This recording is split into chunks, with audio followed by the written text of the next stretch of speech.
হ্যাঁ মাহিম ভাই, আমার নাম হচ্ছে গিয়ে মঈন। তো একটা মেয়ে আসে আমার আর কি, ওরকে আমি ডিস্টার্ব করে পাশে শিখা গৌর নদী বরিশাল, পরে ক্লাস 9-এ বলতেছে যে হয় নাকি আমার লাভ করে রিলেশন করতে চাই। তো আমার তো বিশ্বাস হইতেছে না, তো আপনি একটু ট্রাই করে দেখেন ওই কি আসলে সত্যি বলে, এগুলো নাকি ফান করতেছে, সবাই এরকম বলে। আসসালামু আলাইকুম। রূপা, কেমন আছেন? আছি, বলো কেমন আছো? এই তো আলহামদুলিল্লাহ ভালো। আচ্ছা রূপা, আপনি ক্লাস 9-এ পড়েন তাই তো? হ্যাঁ।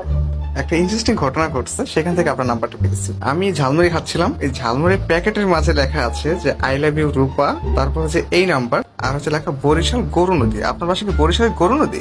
হ্যাঁ। হ্যাঁ। ছোট নাকি মাহি? জি। It is prank call. কি কল? হ্যাঁ। আসসালামু আলাইকুম। আসসালামু আলাইকুম। ওয়ালাইকুম আসসালাম। ভাই, আপনার নাম কি মাহিম? না, আমার নাম মিঠু। মিথ্যা কথা বলবেন কেন? আপনার নাম মাহিম, আপনি প্র্যাঙ্ক কল করতেছেন না? আমার আম্মুর কাছে আমার বাড়িতে চান আপনি? আপনার আম্মুকে বলে দিন, তার কণ্ঠ অনেক সুন্দর। আমি ভেবেছিলাম ওটাই আপনি।